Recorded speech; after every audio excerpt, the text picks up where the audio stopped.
ছবি নাও। এটা কিন্তু টোটালি ডিম এক্সপোর্টার হিসাবে আমাদের মানে আমরা যারা এটা ক্রেতা আমাদেরকে কিন্তু আমি মনে করি 100% সাপ্লাই করে মেবি কিছু এক্সপোর্ট করে থাকে আউট অফ দ্য কান্ট্রি। তো এটা যে আমরা যে সুতাটা নিচ্ছি এটা যে ডিফারেন্স অফ প্রাইস এটার জন্য কিন্তু এটা ক্যাশ ইনসেন্টিভ দেয়া লোকাল সুতা ইউজ করার জন্য আমরা যে ইনসেন্টিভ পাই হাজার হাজার কোটি টাকা ইনসেন্টিভ কিন্তু এখন ব্লক হয়ে আছে আমার জানা নেই। এবং আমাদের আমরা যারা লোকাল সুতা ব্যবহার করছি এই লোকাল সুতাটা কিন্তু ব্যবহার করার জন্য যে ইনসেন্টিভ সেটা কিন্তু আমরা পাচ্ছি না। তার মানে আমরা বেশি সুতা বেশি প্রাইস দিয়ে সুতা কিনলাম উইথ দি আন্ডারস্ট্যান্ডিং যে আমরা একটা ইনসেন্টিভ পাবো, কিন্তু ইউজ করার পরেও কিন্তু আমরা এখন সেই ইনসেন্টিভটা ব্লক হয়ে আছে, আমাদের কিন্তু ক্যাশ ফ্লোতে আটকে গেছে।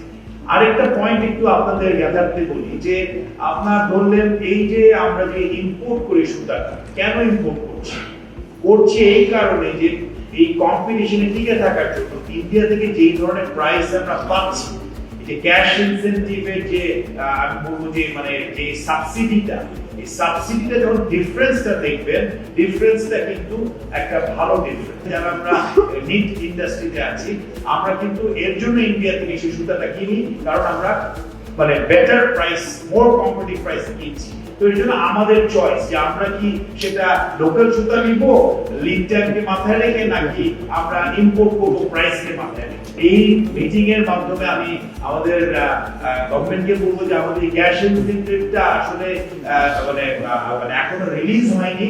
আমার মনে হয় সামনে ঈদ আছে, আমাদের মানে বোনাস দিতে হবে, এগুলোর সাথে যদি ইনসেন্টিভটা রিলিজ করা হয় যেটার জন্য আমরা সুতা করে কিনেছি লোকদের থেকে, এটা বিনয়ের সাথে আমি অনুরোধ জানাবো আমাদের অর্থ উপদেষ্টাকে।